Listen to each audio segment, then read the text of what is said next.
A lot of places put other things in the dough. We've never understood why. They say a startup's best bet is to offer a solution to a problem that no other business has solved.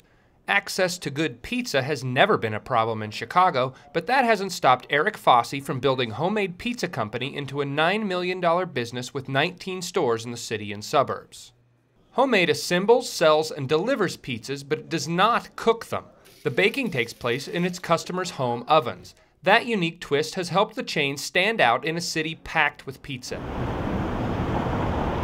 Fosse came up with the take and bake concept about 15 years ago while traveling the country selling loose diamonds. The Glencoe native could have introduced his concept anywhere, but he chose Chicago. I felt it was important. It gave us a lot of credibility if we were from Chicago, because if we'd survived in Chicago in the world's most competitive pizza marketplace, we should be able to do okay somewhere else. And also I think people would consider that we were sort of battle tested and consumer tested and ready to go. So that was really the sort of marching orders were, let's play the best right off the bat. Now, having proven it can win in the big leagues, Homemade has taken its game on the road.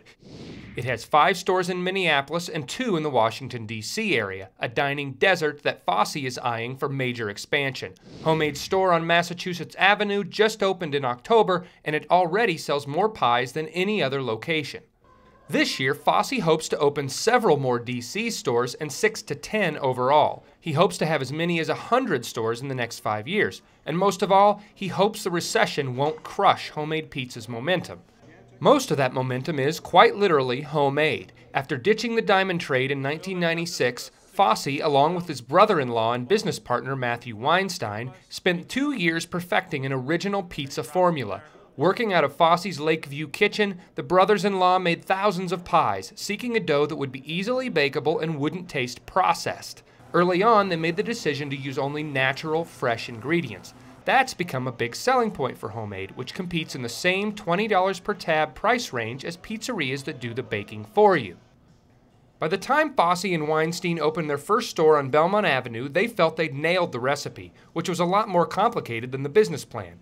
Fosse knew he wanted to build a national chain, and he simply figured good food and prime locations would drive Homemade's growth. We raised this like a child. I mean, there's no, we weren't a bunch of MBAs, nothing wrong with MBAs, but we came about this like guys who just wanted to make great pizza, and we didn't have any formal training, and so we didn't have any preconceived notions about what should be done and what we should be doing, so we just kind of did what came naturally. Organic growth came slowly the first few years. In 1999, Homemade opened a second store in Evanston. In 2002, the original store relocated to a prime location on Southport Avenue.